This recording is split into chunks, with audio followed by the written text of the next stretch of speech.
যে মেয়েটা গতকালকে সবাইকে কাঁদিয়ে চলে গেল, আব্বাস ভাই বলেছেন এরকম আরো বহু হৃদয় বিদারক ঘটনা ঘটে।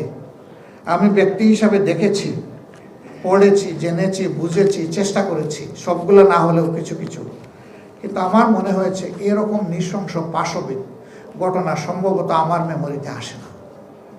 ঠান্ডা মাথায় আপনজন, যেখানে সে গিয়েছিল ছোট্ট শিশুটি মনের খুশিতে কিছু সময় কাটাবে, সেই জায়গায় তার আপনজন তাকে যেভাবে ধারালো অস্ত্র দিয়ে তার সব কিছুকে ছিঁড়ে ফিড়ে খান খান করে দিয়েছে, এমন নৃশংস ঘটনা আমি শুনি নাই।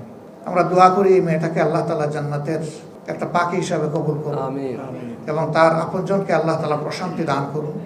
সারা দেশবাসী কষ্ট পেয়েছে, সারা দেশবাসীকে এখান থেকে শিক্ষা নিয়ে আগামীতে এই ধরনের অপকর্মের বিরুদ্ধে সোচ্চার হওয়ার এবং বিচার নিশ্চিত করার দাবিতে আমাদেরকে এক ও অভিন্ন হওয়ার তৌফিক